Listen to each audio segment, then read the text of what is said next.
Yo, what up, people? Smith and motherfucking are here today, of course, with the fucking intro. It's back, baby. Yeah, fuck it. Why not?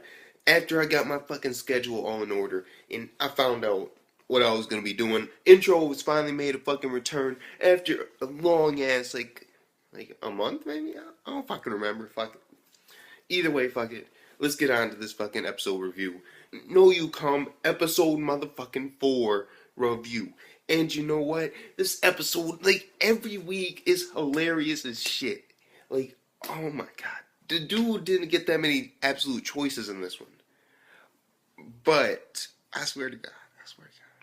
Still, it was like hilarious. Because basically, Chocolate is finally, coming to school now. And so now she's officially assimilated into his life in all aspects. Not just at home, but on the way to home. And so she's basically with him now a lot more.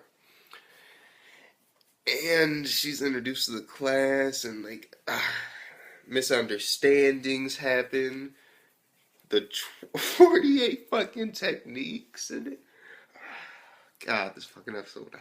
I don't, what am I supposed to say? Basically, he gets a choice. He can either have a harem, or like a school harem, or he can feel really good.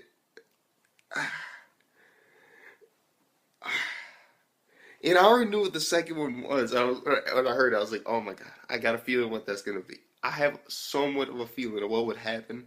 But no, he wanted the first one because how he assimilates it, we found in this episode, is usually it's always a crapshoot, but most of the time it's usually like the first choice is, bad, and then the second choice is even worse. But then he goes into other ways. Like sometimes they're equally bad and all that, but still, sometimes they're good and one's bad. It all depends, really.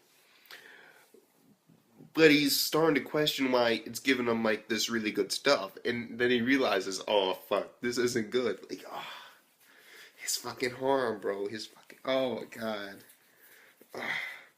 Because while this dude was questioning why all this good shit was happening, oh my god, he was like in the fucking bathroom, just sitting on the toilet, just texting and shit, and just somebody's like, "Sensei, let me in," and it sounds like a girl, and I'm like, what the fuck?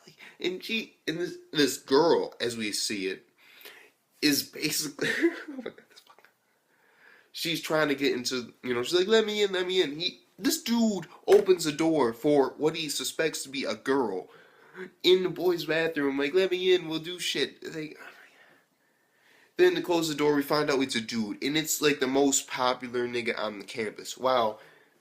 This introduces a whole nother aspect to it too, which is basically the school has like a rating system, like a popularity poll, and then there's like males like top 5, and then females top 5, and then there's the reject, top 5, and then there's the reject top 5 for males and females.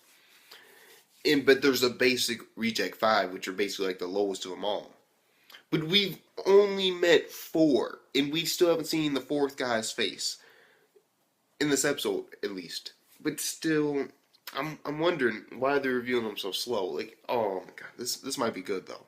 Why? Fucking battle royale. Let's get back onto this dude's harem. His good thing. Chocolate's fucking just following this nigga around, yeah, just like, oh my god, look at this harem, and this nigga's getting chased by like 4 niggas, like, oh my god, and they're all like buff and shit, and they're like the top 4 niggas in like the school in the male popularity poll. I'm just like, oh my god, and then this dude gets tackled down, oh my god, and then it's like fucking WrestleMania, fucking like, yeah, just, oh my god. It was fucking hilarious. I was like, oh, this dude though, because afterwards he's talking with his fucking like student counselor. I believe they still haven't said her name yet, but it is Utage. He's talking to Utage, and she's like, oh, don't worry, they won't remember the drilling they gave you. I'm just like, oh my god, because we didn't see. Oh my god. And this dude's like, no, nothing happened.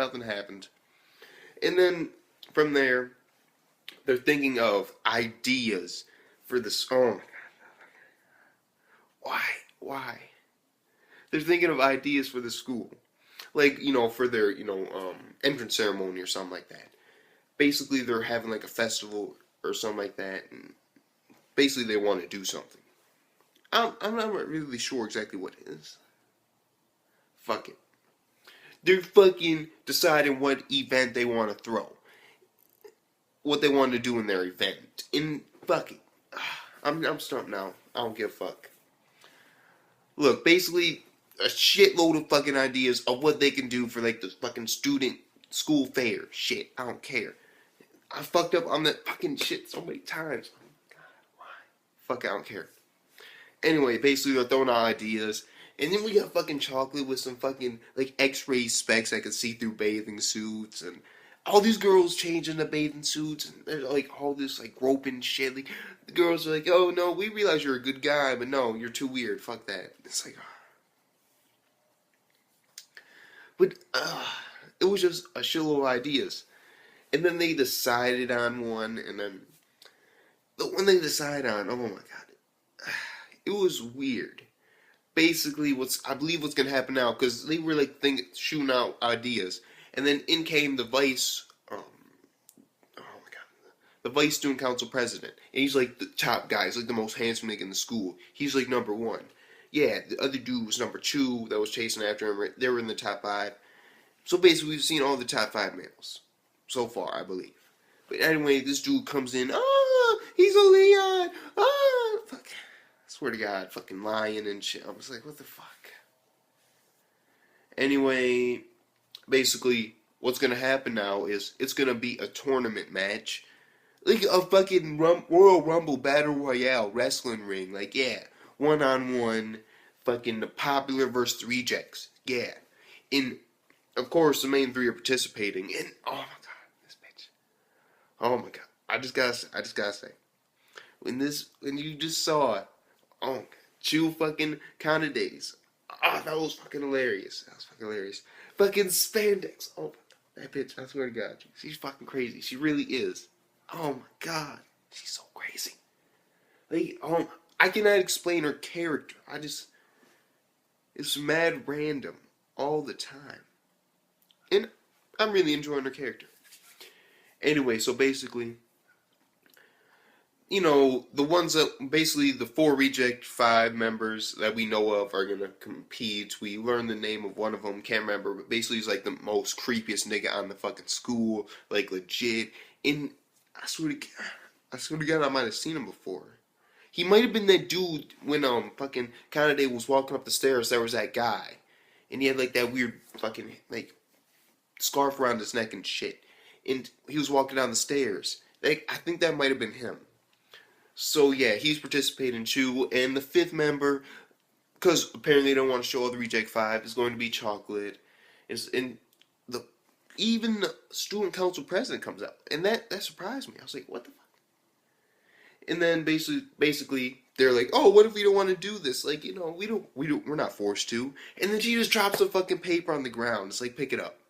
Pick it up. And they pick it up. It's like, winner. Guess what? You 3 have won a chance to be in. I'm like, what the fuck? This bitch. Basically, she knows Chocolate isn't from this world. And that's something that's really interesting, because it makes you wonder exactly what the fuck's going on.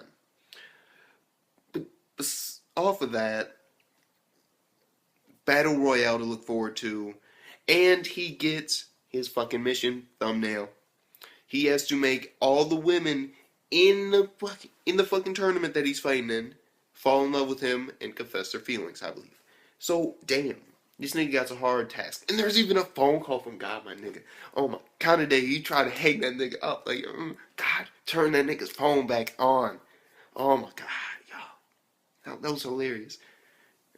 And he basically explains, like, oh, sorry. Because he does, like, this whole dramatic scene where basically is explaining, like, he can't do everything. Like, he can levitate an apple, but he can't fuck with this curse. This godlike spirit. He can't fuck with it. It's impossible for him to interact with it. And then we got him like doing like this whole pause where it's like, oh my God, hold on. And so we think Kanade and us, me personally, I thought it's like, oh my God, did he just find out some information because he was reading through a book? And no, it turns out like this.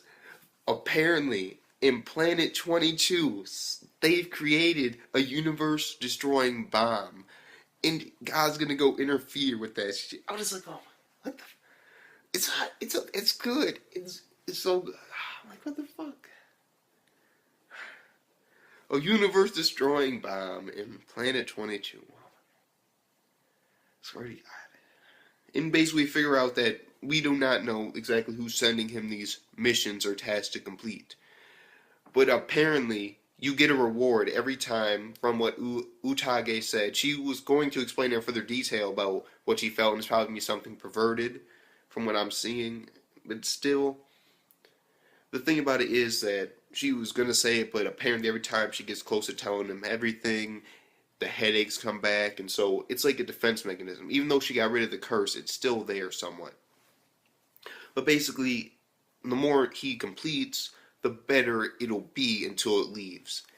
And so that can mean from bad situations to extremely crazy situations. And I cannot wait for that. So basically, Battle Royale, fuck it, let's do this shit. Fucking put on fucking spandex. Like, yeah, nigga, yeah. Can't wait. Cannot wait. So with that being said, Smith's a motherfucking R. No, wait, we gotta rate this shit. Oh yeah. Let's get this rating. Yeah, this episode over here. You know what? Yeah. Fuck it. Why not? I'll give it a 9.1 out of 10. Yeah. Why am I giving 9.1 out of 10? Yeah, it's a great episode. It really is. Because all the information we learned about this whole thing, in the comedy, I was digging the comedy. Some of it was kind of cheesy, but I don't know. Because the cheesy comedy, in some cases, is funny. When you know that they're trying to be... Oh, it's just like, no. It's so cheesy. Why the fuck am I watching this? I'm digging those moments. I really am. In this whole task that he has, because this is somewhat of a romantic comedy, and so it sort of just throws that task in there, because now this nigga has until like May 31st to get all these women to fall in love with. I'm like, oh my god, fucking really? Like, and just picture the absolute choices now, because now they're all fucking all over the place. Like, I cannot wait for that. So with that being said, Smith's to the motherfucking R. Smithers to the motherfucking R. Peace the fuck out.